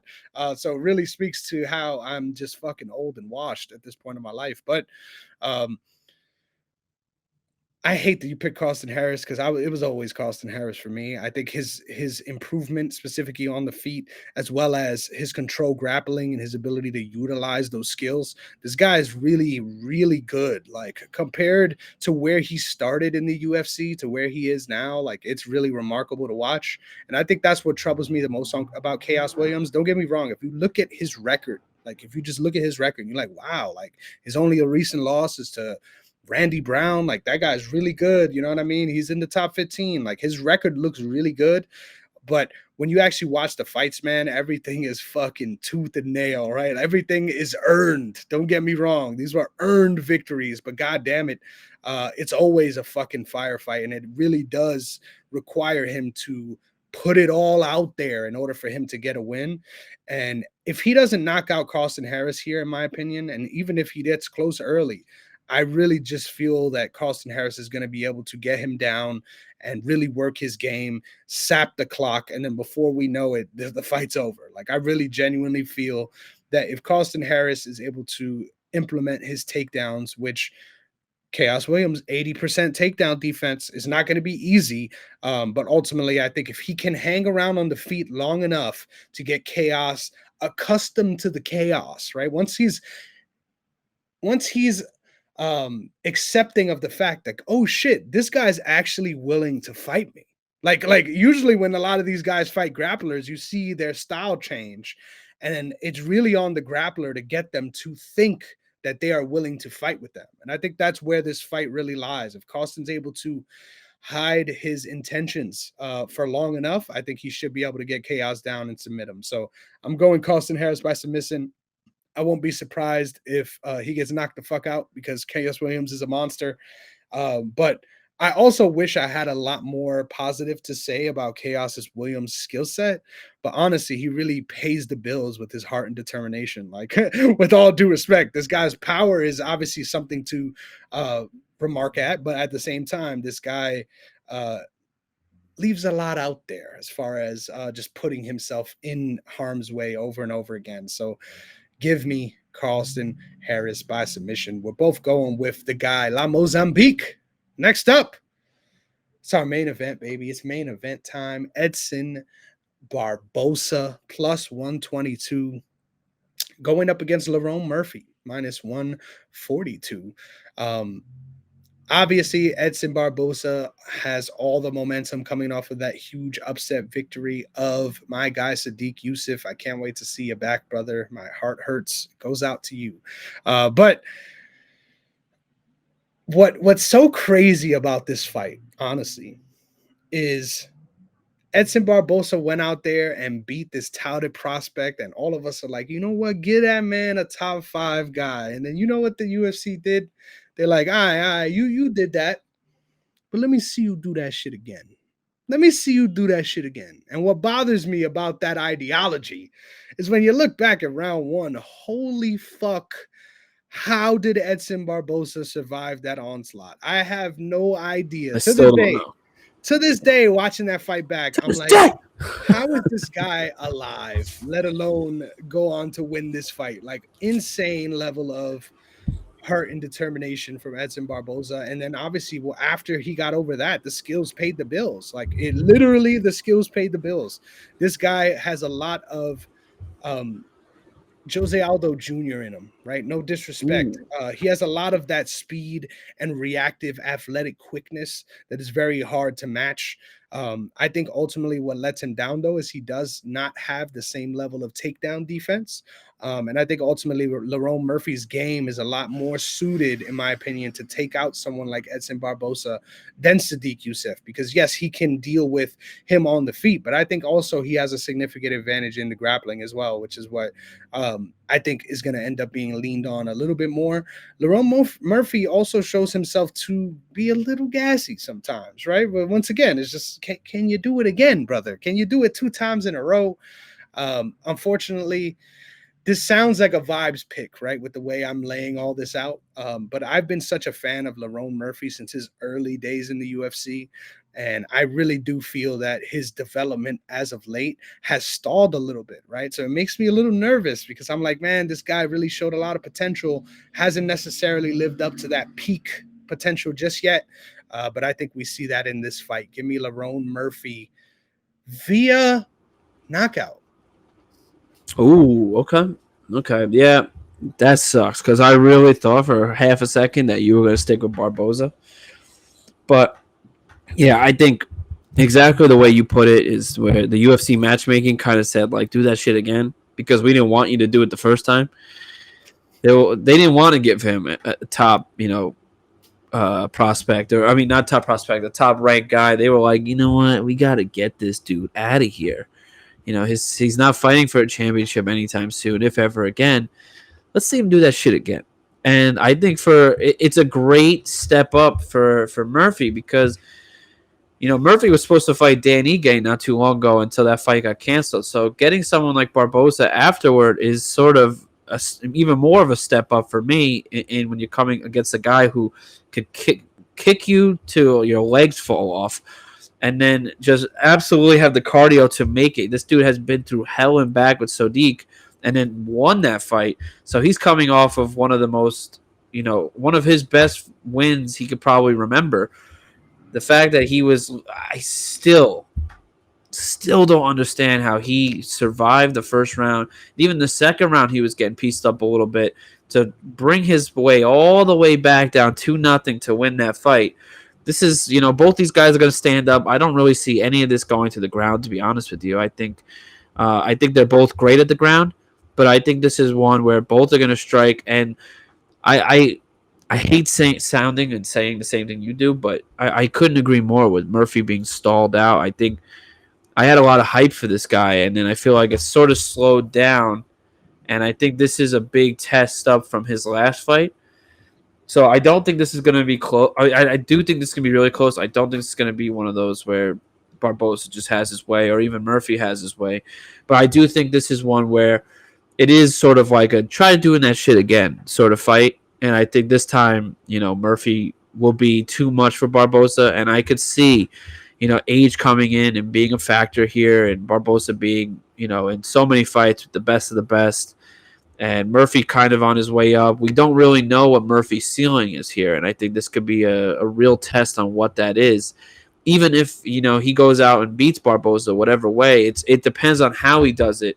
That determines what I believe in what Murphy could potentially be. And with that, I have to think Murphy wins. It could be by unanimous decision, but I do see some toward the end, around round 4, something clipping Barboza, and it just kind of takes him, down from there. The legs just give out from underneath, and that'll be all. Wow. Wow, look at this guy just coming with all kinds. I love it. I love the analysis. I love everything about this fight specifically. I think this fight really is a great main event, but let's be honest, right? Right, Sean, we could be honest on this show. This card fucking sucks. And honestly, we should have broke down last week's card Come on, man. in comparison, man, cuz this card fucking it sucks, bro. I know a lot of people say, "Hey, wait until the card is done until you say something like that." Listen, I'm a fucking degenerate. I'm gonna be there either way. But this fucking card sucks, bro. Like honestly, if it wasn't for guys like you and I, nobody's watching this shit. Like nobody. This is bad, bro. Never. No. This is clearly we do not care what you think territory because how the fuck do you set this up? There's no way you can sell tickets to this shit. Like honestly, bro, imagine if they were in let's put this I'm going to make it a semi packed place. Imagine this fight was taking place in Boston, right? There's no way this shit sells out. Like genuinely. And the UFC is making a fucking killing off of their name. Like I think honestly, bro, honestly, I just lied out of my fucking mouth because I'm saying there's no way this is going to sell out. Resellers are gonna buy the tickets no matter fucking what, but nobody's gonna be in the arena. Like everyone's gonna buy the tickets, but when it comes time to actually be there and watch the fights, nobody's gonna fucking be there. I went on a long ass rant, Sean. Do you agree with me? Is this one of the worst cards you've ever seen on paper? Because I'm genuinely feeling like on paper this is up there. Yeah, it's definitely up there. But and this is why I wanted to bring this up earlier in the show, and this is kind of a perfect segue toward that. I want to ask you because at the end of St. Louis card, the guys were asking, the reporters were asking Dana about what's the plan about doing more events like these, trying to get out of the Apex, and he was saying, oh yeah, we're really trying to get out of the Apex. The Apex time is done. We've done the Apex thing. We're moving towards our way out of the Apex. But then I see cards like these, and I just think like, are you trying to move toward out of the Apex? Because like these are cards that you only see in the Apex because you can't sell this anywhere else. Like unless you're doing this at like an abandoned like Nassau Coliseum, there's really nowhere else to like sell this or like the Paramount with 5,000 people could come in. I guess that's the only thing I could see because I really don't know, and that's why I wanted to ask you. Do you if you had to predict it right here right now, a timeline? Do you see the UFC actually following through with what they just said, that they really are trying to move out of the Apex? Or do you think that this is one where this is just the beginning, where we're going to get at least, 20 fucking Apex cards a year, probably 10 UFC St. Louis types, and then obviously the main event type cards? Obviously we have deals with Saudi Arabia. We have, deals overseas, for fight nights, but I feel like the Apex thing is going to be around for a long, long time. Dude, I couldn't agree with you more. Hellscape, I'm mad you even call it anything else at this point because we are living in the worst timeline, bro. Can you imagine a world where the entire world shut down, right? Everyone is here like, hey, we might not be able to go outside ever again, right? We might not be able to hug our family ever again. And unfortunately, we gotta hold these events in a warehouse that's empty. And god damn it, it felt amazing, right? Dude, it was the It, best when that it was happened. the best thing ever, bro. It was such a relief Yes, from all the bullshit. I had something to look forward to, right? I'm going throughout the week like, oh, Saturday's almost here though. that's right. And then the world came back to life, right? And all of a sudden the UFC's like, hold on. Y'all want us to try? You want us to put in a good faith effort when y'all showed us that y'all will pay us to stay right the fuck here and put on fights in a baby TNT cage that is 1/4 the size of the main fight arena. Listen, we don't give a fuck about y'all. We trying to get money.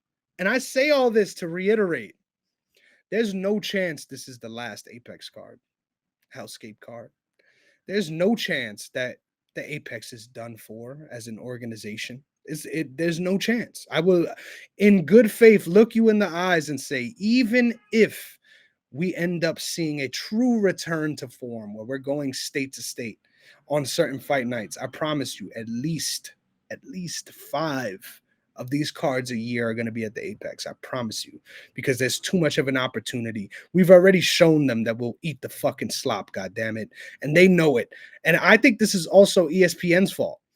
And hear me out on this, because if you as an organization are fine with cutting the check, right? If you are fine with cutting the check and saying, "Hey, I know the fighters ain't getting none of this shit, but I need the rights, baby. I don't give a fuck." First of all, that's fucking diabolical, right? If you as ESPN have deals with the NBA, you know how this shit fucking works, right? So you're fucking diabolical, right? Let's put that on the table. Um, but then right after that, you have taken away the incentive for them to try to make a worthwhile experience for the fans, because you already gave them their site fee. They're getting paid by you. They're getting paid by the fucking commission to bring these fights here, because even if, hey, we're not having a full crowd, but you're still bringing the event to Vegas, so we're still getting taxes off of this. It's still building Vegas. Um, there's no negative from the UFC to decide, hey, we're getting away from Hellscape. So honestly, bro, this is not going anywhere, and it fuels my hate. Like, it really does fuel my hate for the UFC, because I'm like, yo, not only have y'all taken a mile with the inch you've been given on a regular basis, right? With what you do with the fighters, with how you conduct business as a whole, with other promotions, et cetera, et cetera, et cetera. You'll take a fucking mile out of an inch, and then you really gonna do this too? You really gonna be like, you know what? 10, 11. Listen to this shit. Listen to this shit. I'm under exaggerating right now. Do you know that since the pandemic, Apex cards have accounted for 60%, above 60% of UFC cards? I can believe that. I can. And bro, we've been out of the pandemic 2 years already, and we are still here. Oh yeah. It's not going nowhere, bro. We're gonna be here forever. I also think where the ESPN deal definitely comes into play with it, because I think ESPN asks for a specific amount of events a year. And I've heard, I don't remember who was talking about this, but some UFC brass was talking about this, how the ESPN deal is much bigger than their last deal. And the ESPN expects at least 4 events per month, if I remember correctly, and a specific amount through the year. And I think they are using the whole, oh, we're still coming out of COVID, to be like, oh, we still got to make those 4 events, and not everyone's still accepting, paper for, venues right now. Let's just keep making bread, having it in the garage, because everyone's going to watch anyway. We just won't put the big name fighters up there, but we'll put a decent looking main event with dog shit real fighters what should I call them? The stands will watch, but not the fans will watch. So it's just something where they know that they can just, if they just throw in one nice little fight, people will be like, all right, I'll tune in. And it's all about the views. So at the end of it all, they'll look at the tally. Oh, look, we had 2 million people watch the main event. That's what they'll throw on the fucking recap. Oh, we got to do it again, guys. And I think 2025, hopefully that they could sort of just give me an attempt at taking a back seat on this whole Apex thing. I think Apex will last like another 3 or 4 years, unfortunately, until they maybe try to lower it down. But I think it also comes down to whatever that next TV deal is, because I know they're going to have to renegotiate that with ESPN or with somebody else really soon. They're going to get a fucking crazy amount of money, because UFC is at the pinnacle, right now. And even with other promotions coming in, they still don't match anything close to what, UFC still does in their backyard. And I think it comes down to whoever pays the most in the TV deal and what they're asking for in the TV deal. Are they asking for 5, events a month? Are they asking for whatever it is, 5 times 50 or 4 times 52 events a year? it really depends on what they ask for and how many numbered cards, how many fight nights, how many have to be in an arena, how many could be at the Apex. Because now that COVID has happened and the Apex is a thing, that's definitely going to be a part of the new deal. That wasn't part of the ESPN deal because COVID didn't happen. Apex was still being partially built before they moved it to the Apex. So while they had the Apex and they had Abu Dhabi and COVID, that was it. And so that was literally all you had was Abu Dhabi for the numbered cards and then Apex for like the fight nights. And even some of the numbered cards were in the Apex. I still to this day feel terrible for Stipe Miocic that he had to fight Francis Ngannou in a smaller fucking cage. For a title. Fighting for a title. Imagine fighting Francis Ngannou. 1, you're dead. 2, fighting him in a cage that's now a third smaller than what you're allowed to. So you can't even move as a heavyweight. Imagine this. NBA Finals coming up. Imagine they're like, hey, fuck it. We playing half court. Yeah. You know what, guys? COVID was crazy. We're going to do half court only. And you know what? We're just going to keep it in that hotel, and that's it. No fans. We'll be all right. People are still going to watch. Like, it's just that's what's so crazy. And that's why I feel bad for Stipe because while Stipe is the greatest heavyweight of all time, his career derailed so much from that moment, the fact that now he's going to be over 3 years off fighting John Jones in November to losing his belt to Francis in their second fight to the smaller cage. I believe it was a smaller cage. That it sucks. Overall it sucks. The whole Apex thing fucking blows. I hate it. I hate every second of it. But I love watching every Saturday, and that's what I think UFC knows. Like, yeah, but you going to tune in. You go tune in. So I think that's what they get from us, and then that's why they keep these stupid Apex cards. So I hope by 2026, 2027, we're getting like half of the Apex cards that we're getting now. But it really depends on the TV deal. Damn, bro. If that's what you hope for, if you're hoping for half, then god damn it. It just speaks to how bleak this situation is, bro, because half is too much, god damn it. Half of this shit is too fucking much. And it's not just about me. It's about the actual quality of these fights. I promise you, bro. People care more when people are fucking losing their mind or when people are booing at them than when their cousin is losing their mind and their cousin is telling them what the fuck to do from the arena. But yeah, man, it's very clear. Fuck the Apex. Fuck Hellscape. And hey, Dana White. Stop fucking lying, all right? Because for you to have the balls, I've been telling you guys, motherfucker, this is your show. You run this shit.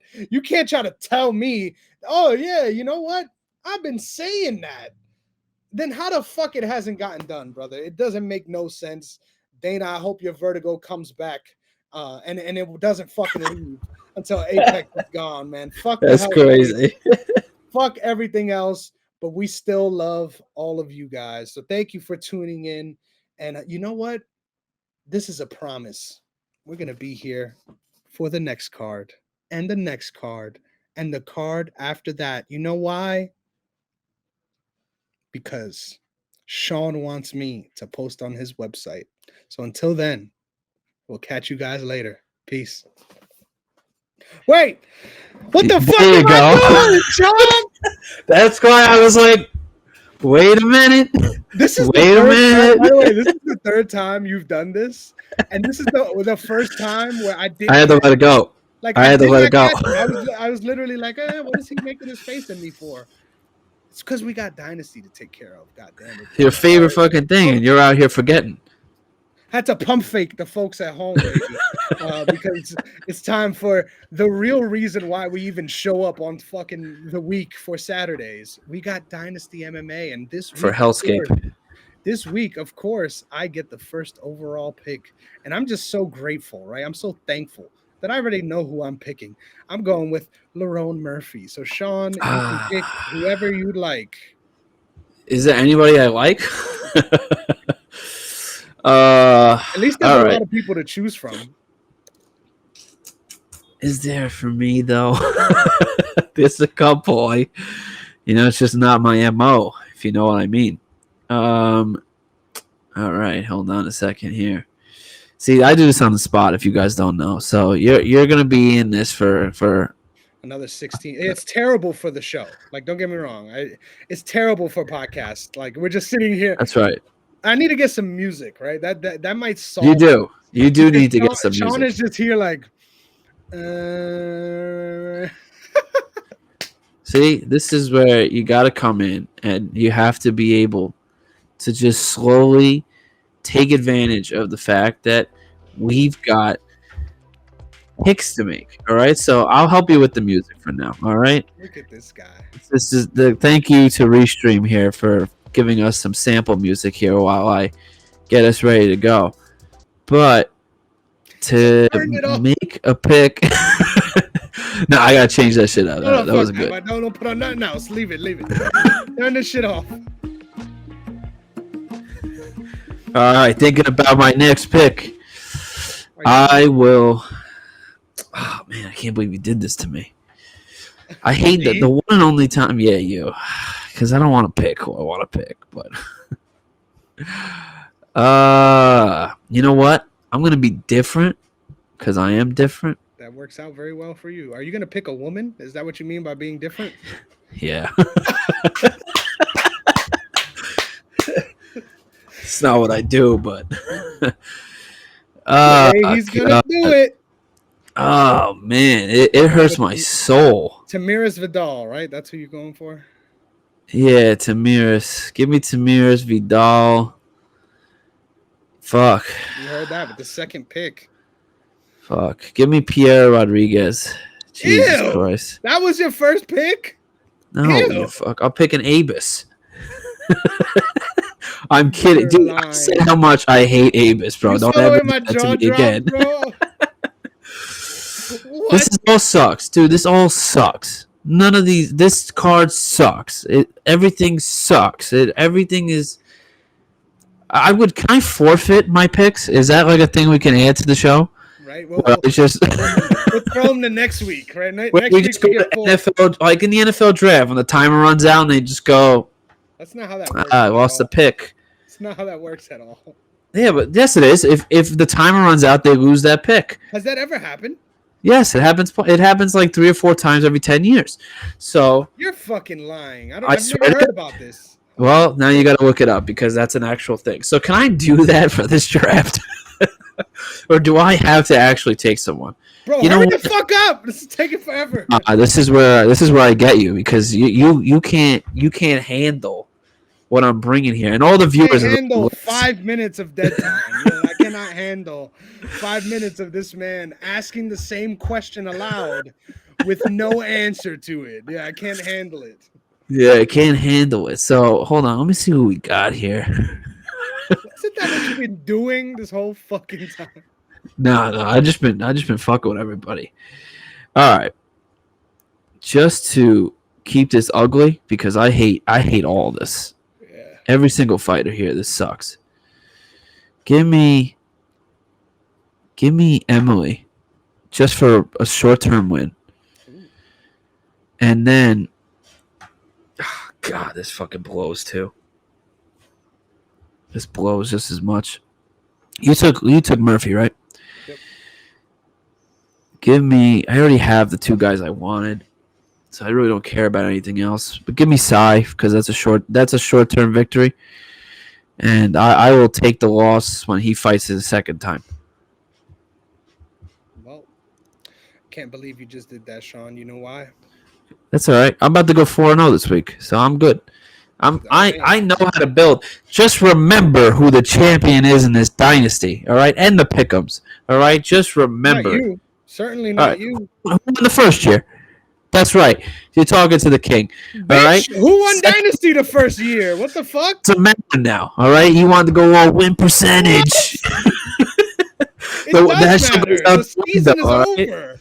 We're talking about the now, all right?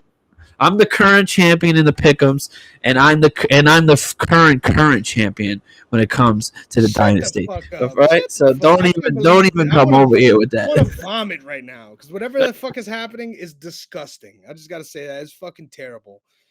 Let's get the fuck out of here. Give me Carlston Harris, and we'll see you guys next time. Peace.